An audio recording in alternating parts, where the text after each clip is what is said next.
Bismillahirrahmanirrahim. Assalamualaikum warahmatullahi wabarakatuh.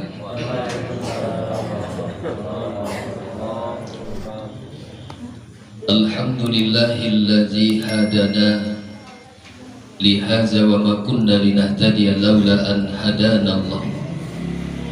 Ashhadu an la ilaha illallah wahdahu la syarika lah wa ashhadu anna Muhammadan abduhu wa rasuluh sallallahu alaihi wasallam la nabiyya ba'da.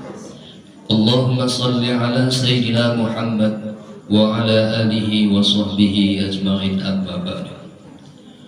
Al-Mukarram yang saya hormati, bapak-bapak, ibu-ibu, saudara-saudara, seluruh hadirin jamaah sholat isya, sholat tarawih yang hadir pada malam hari ini.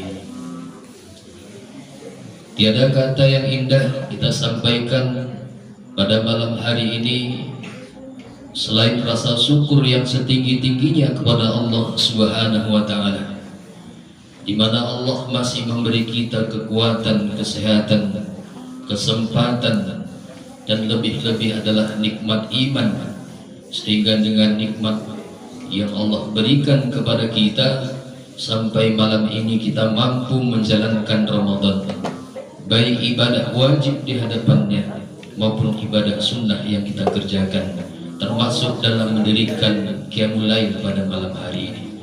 Insyaallah mudah-mudahan kita mampu bertahan sampai akhir Ramadan dan kita akan mendapatkan gelar takwa di hadapan Allah Subhanahu wa Ta'ala. Amin. Salawat dan salam kehadiran junjungan alam baginda Rasulullah Muhammad sallallahu alaihi wasallam, mudah-mudahan dengan memperbanyak salawat seraya membacakan Allahumma salli ala sayyidina Muhammad wa ala ali sayyidina Muhammad, semoga kita mendapatkan syafaatnya di hari kemudian. Bapak dan ibu jamaah salat tarawih yang kami muliakan, pada pertemuan yang lalu saya menyampaikan ada yang dikatakan dengan membatalkan pahala puasa. Untuk membatalkan pahala puasa, kebetulan saya bacakan salah satu hadis Rasulullah sallallahu alaihi wasallam. Saya ulang sedikit.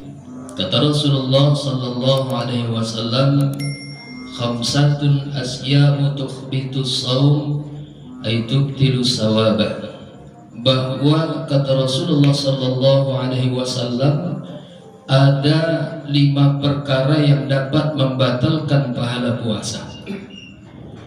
Yang membatalkan pahala puasa. Al-awwal, yang pertama al-kazib. Yang pertama adalah berdusta, dan ini tempo hari sudah saya sampaikan. Kemudian yang kedua wal ghibah, dan ini juga kita sudah bicarakan. Maka malam ini kita masuk perkara yang ketiga. Kata Rasulullah, yang ketiga adalah wan namimah. Namimah itu bapak dan ibu artinya adu domba. Saya ulangi, namimah itu adalah adu domba. Rasulullah sallallahu alaihi wasallam pernah menuturkan kepada sahabat. Kata Rasulullah kepada sahabat, tahukah kalian orang-orang yang paling buruk di antara kalian? Kata Rasulullah.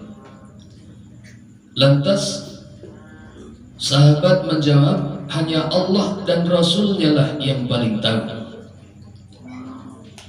Kemudian Rasulullah SAW kembali menjelaskan, orang yang paling buruk di antara kalian adalah orang yang bermuka dua, kata Rasul. Apabila ia datang pada satu kaum, dia datang dengan satu muka. Dan ketika ia datang kepada kaum yang lain, maka dia akan datang dengan muka yang lain juga. itulah bermuka dua. Jadi Rasulullah Shallallahu Alaihi Wasallam menyebut orang yang suka adu domba ini taubahnya seperti orang yang bermuka dua. Orang yang bermuka dua itu sifatnya mengadu domba, sifatnya menghasut. Yang diinginkan adalah permusuhan, perpecahan, sehingga dengan adu domba yang dibuatnya itu akan hancurlah silaturahim, akan rusaklah persaudaraan, hancurlah persaudaraan. Inilah adu domba. Dan andaikan ini kita lakukan, kita dalam keadaan berpuasa, maka sia-sialah ibadah puasa kita, maka hancurlah pahala puasa kita. Ini yang pertama. Bahkan di dalam Al-Quranul Karim Allah menggambarkan orang yang suka adu domba itu sebenarnya adalah orang yang suka mengolok-olok. Dalam surah Al-Baqarah Allah berfirman, wa iza laqul ladzina amanu, apabila dia datang kepada orang yang beriman, qalu amanna, maka ia akan berkata kami beriman. Ada orang-orang soleh, sekumpulan orang soleh yang sedang beribadah, datang dia akan mengatakan saya termasuk orang yang beriman. Wa iza khalau ila syayatinihim, dan apabila ia datang kepada setan-setan mereka itu, qalu inna ma'akum, dia juga akan berkata saya bersama kalian. Itulah yang bermuka dua. Datang kepada orang yang beriman, ia mengatakan beriman. Datang kepada setan-setan mereka itu, dia juga mengatakan bahwa dia adalah bagian dari mereka itu. Innama nahnu mustahzi'un. Orang yang demikian itu adalah orang-orang yang suka mengolok-olok.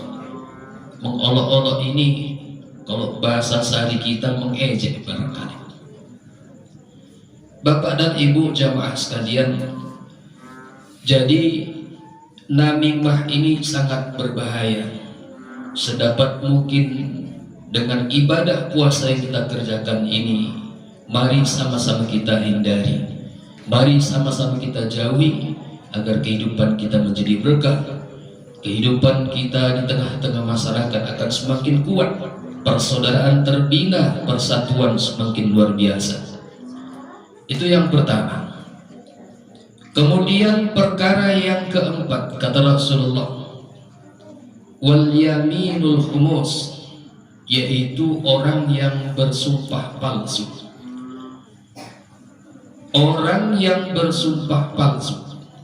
Apa sumpah palsu itu? Orang yang bersumpah dengan sengaja, tapi sumpahnya itu adalah dusta, sumpah palsu. Dan biasanya sumpah palsu ini hanya menguatkan dirinya, membela dirinya dari sesuatu yang dia inginkan.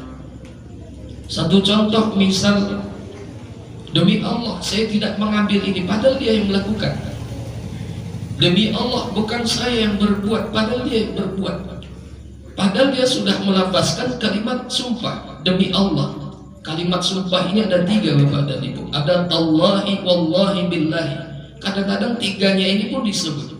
Dan ini juga hampir kita dengar di tengah-tengah lingkungan kita.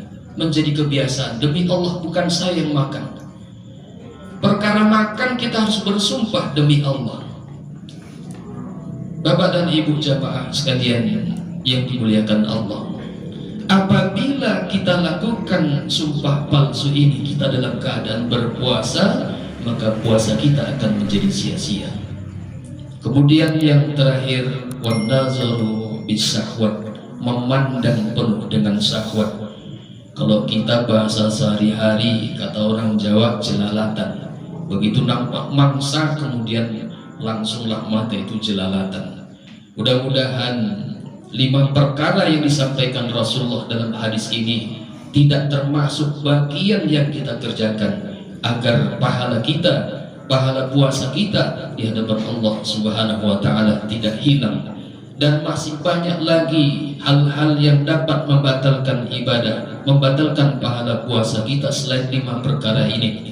Namun pada kesempatan ini tidak mampu kita sampaikan karena waktu kita sangat terbatas. Demikian, terima kasih. Billahi taufiq wal hidayah. Assalamualaikum warahmatullahi wabarakatuh.